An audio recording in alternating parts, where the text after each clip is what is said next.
these 4 are going to be for our cooler crops that like part shade. These outer 2 boxes get a little more sun than these 2 do in the afternoons. As you can see, the big spruce trees are directly to the west, so they will block some of the afternoon sun. And then going further out will be the warm weather, full sun plants. We still have 2 short boxes that we have to strip the sod for, here and here. And then we have 3 of these long boxes. This is where the second one's going to be. The first one's going to be here. So we have 1, 2, 3 of them. Some sod along the back here is going to be where the bean TPs go, so I'll have to strip up some of the sod here.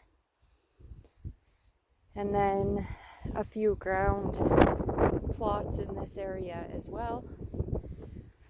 And then for all of the flowers. So hopefully we'll get this fenced in soon. There's still some spots that have frost in the soil here, not far down. So this was full of these hawthorn trees. They always flowered, but they never produced anything.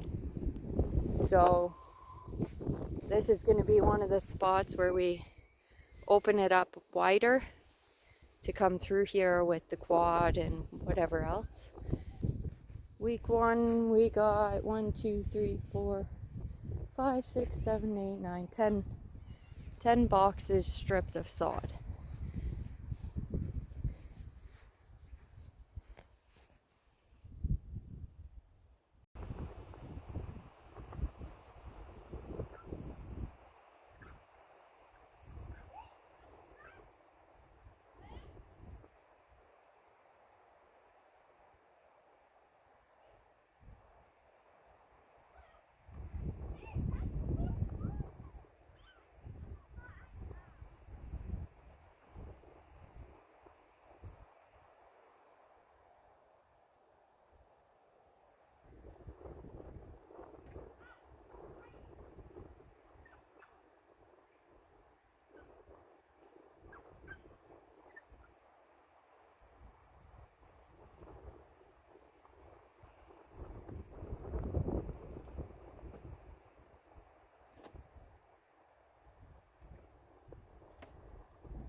So this is our garden soil out of the garden boxes with, well, no new compost this year.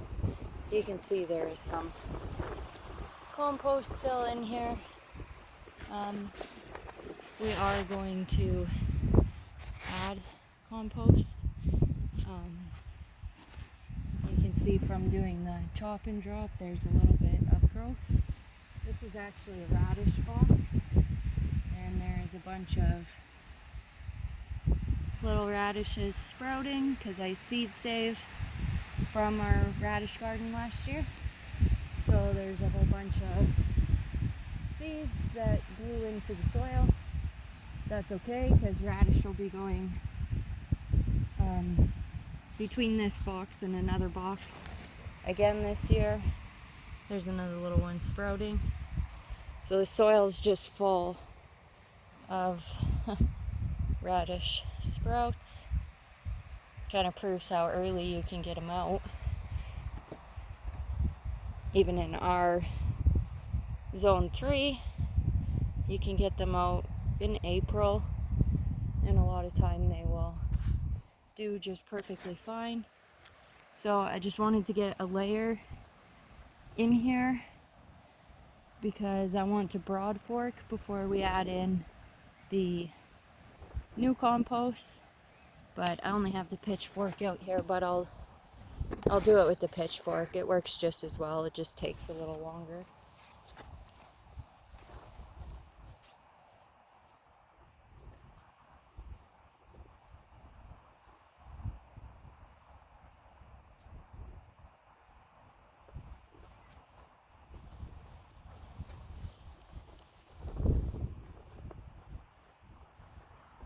So basically, when you broad fork, you're not turning the soil, you're just trying to poke in to aerate the soil, allow moisture and water into there. So some of our soil is compacted since nothing's really ever been back here. So with the broad fork, you would probably only have to do it twice. But I'm just going to go a few inches away from the first one, raise it up a bit. But I don't want to completely turn the soil over. That will allow the weed seeds from lower to come to the surface and germinate. And as you can see, this is a pretty bottom layer, so the only thing that's going to be down this far is if I put root veggies down here. So this is really just to help amend the soil back through.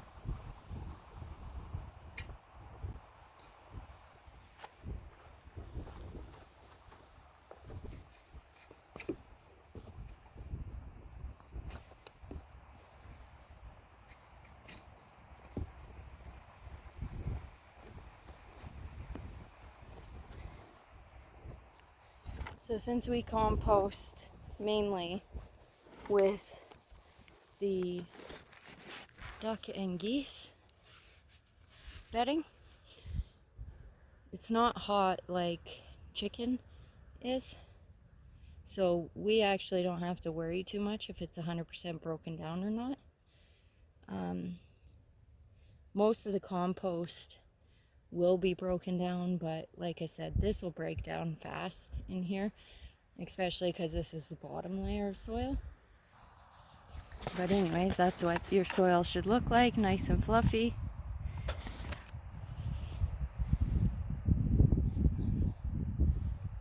Then we'll do a top layer of new compost this year, mixed in with more black dirt to fill it up. We don't go all the way to the top of our boxes. You can kind of see where the line is. That gives us, as it settles through the years, we get more chance to put more in. But sometimes you will get close to your edge and then you got to take some out. So we start a little bit lower. That's why we dug them down as well. So we have that little bit extra in height. So we use this metal grate to help sift the compost. It just sits right over top of a wheelbarrow.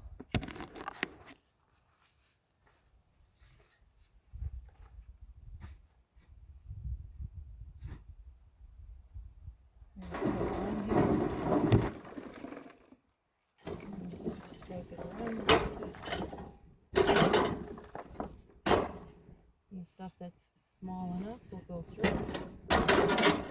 And as you can see, most of the stuff with roots is too large, so it won't fall through, so that'll help keep your garden a little cleaner too.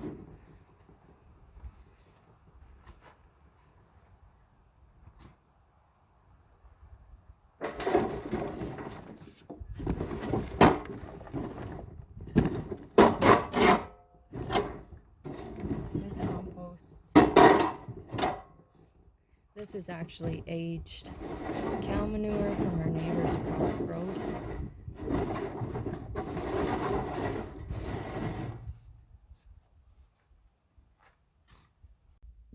So here's what it looks like after it's sifted. Super nice and fluffy. And we'll just mix this in with our black soil from our garden boxes last year. I mean, technically they're compost in there too, but anyways, we like to add every year, at least in the spring. So yeah, that's that. Okay, so week 1, we got a lot of rain this week, but we got 10 of the spots dug out for these smaller sized garden boxes. I have 2 small spots and 3 of the bigger boxes left. And we got a load of compost. So these 4 boxes here are going to be for the cool weather crops. So we're going to get them filled and planted this weekend, and then the tunnel covers back on, and then we'll keep working on the rest of the boxes.